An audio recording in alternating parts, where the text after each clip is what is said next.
Hello, Kathy. Hello, sir. Good evening, everyone. On behalf of the White House Office of Presidential Personnel, I am delighted to welcome you to the swearing in of the Day One appointees of the Biden-Harris administration. We are joined by hundreds of White House staff and hundreds more agency appointees. All of us here have the great privilege of serving our country and of joining you, Mr. President, in restoring our nation. I was privileged to hear many of your stories during the hiring process. Some of you have worked in government before and thought perhaps your days of service were behind you until finding yourselves in this moment of national need. Others have never worked in government and will bring new perspectives to the work that lies ahead. Some of you are the first in your family to graduate college. You are veterans who have worn our nation's uniform. You are the daughters and sons of immigrants, or you're immigrants yourselves. Some of you have interviewed for your job while you were wrapping up work on the presidential campaign, and others interviewed while you were fighting off COVID or caring for family members who were ill. But all of you share in the hope we have for the Biden-Harris administration, and each of you has answered the call to serve. Having worked in government, I know that no public servant does this work alone. So I would like to welcome and acknowledge the friends and family of all our appointees who will support the work ahead.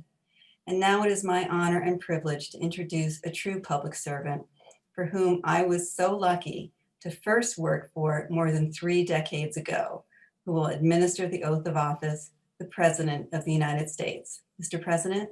Thank you, Kathy. Hello, team. And I mean that sincerely. We're one team. Jill and I and Kamala and Doug are enormously humbled by today's inauguration. And it makes me realize what an obligation we have, what a tremendous opportunity we have. I'm looking at all your photographs. I'm supposed to be looking straight ahead, but I want to take a look at you while I'm talking to you. I really mean it. We have an obligation, but we also have a great privilege. Very few times does an individual get an opportunity to do something that can fundamentally, positively impact on other people's lives, not only here but around the world. You're engaged in and you're working with the most decent government in the world.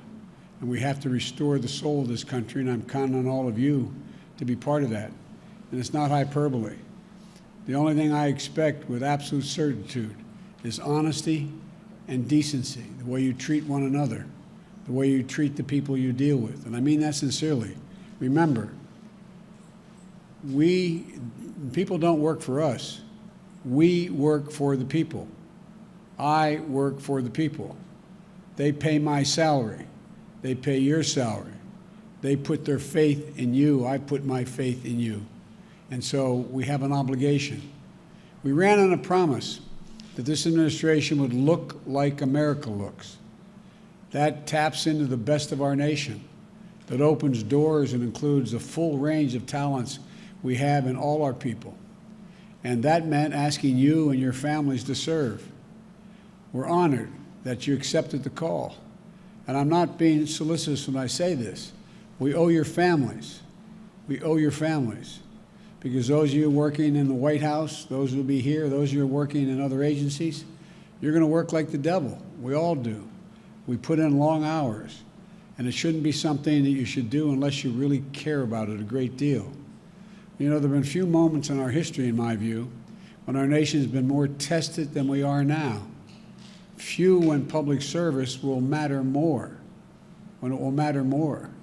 And history going to measure us, and our fellow Americans will measure us by how decent, honorable, and smart we've been in terms of looking out for their interest.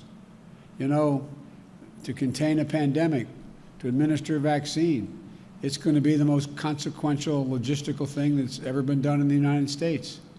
It's going to take a lot, an awful lot. We're going to rescue an economy, but we have so many opportunities to build it back and build it back so much better. I've said from the beginning that when the American people given half a chance, they have never, ever, ever, ever, ever let their country down. And that's not hyperbole. You know, some thought in my party, our party, my party, and some thought in the country, and some thought in the press, when I said I was running for 3 reasons. I said I was running to restore the soul of America. By that I mean just common decency, honor, your word, doing what you say you're going to do, treating people with respect. My dad used to have an expression. He said, everyone, every single person, regardless of their background, is entitled to be treated with dignity. I expect you to do that for all the folks you deal with, all the folks we work for, the American people. And you're going to try to keep us safe and secure from the threats and the unseen, to root out systemic racism. We've reached a point, in my view, where the American people have had the blinders have been taken off.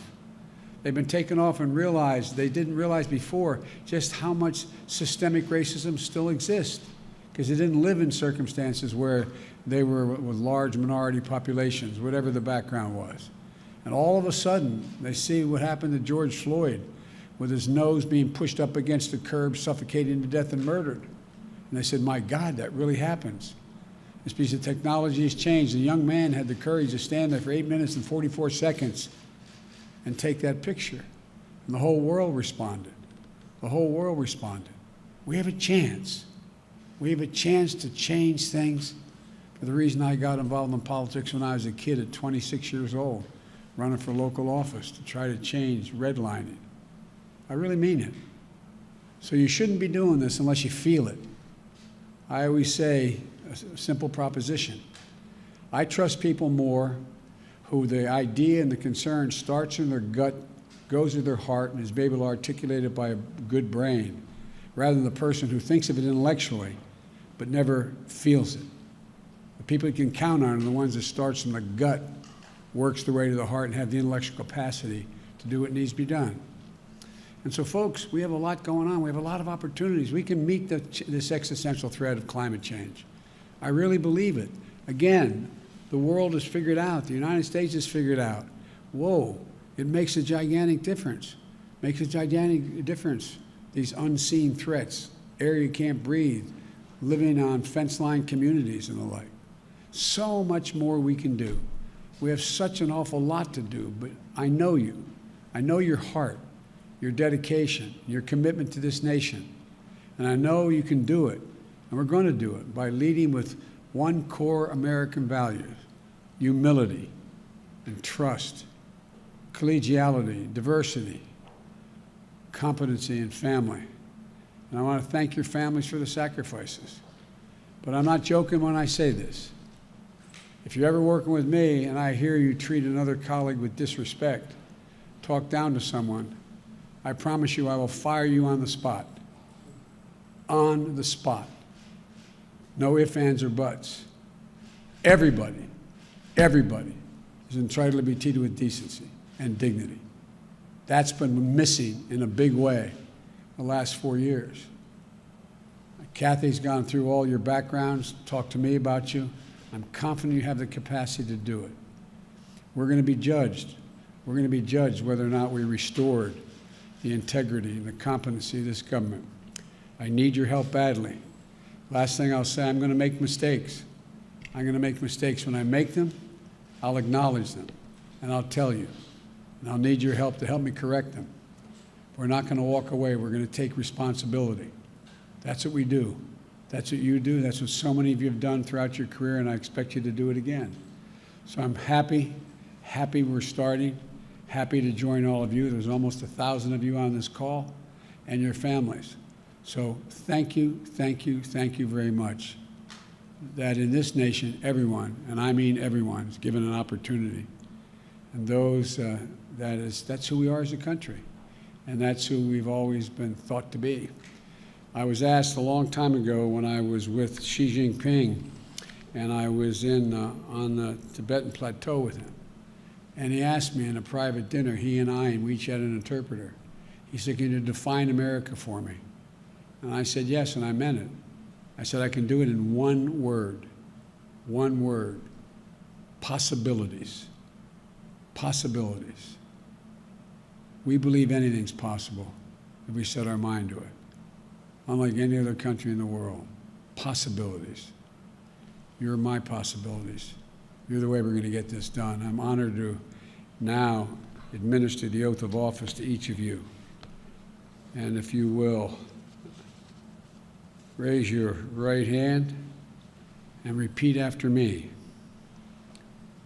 I state your name.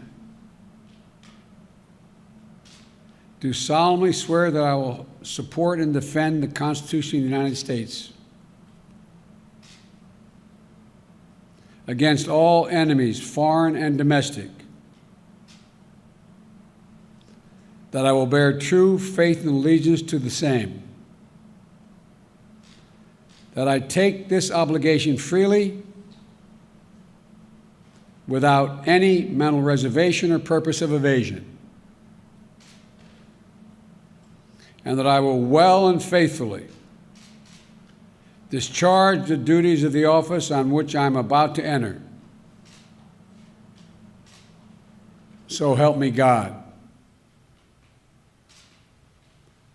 Thank you. Welcome. As my mom would say, God love you all. We got a lot of work to do. A lot of work to do. Thank you for being willing to join. Bye-bye.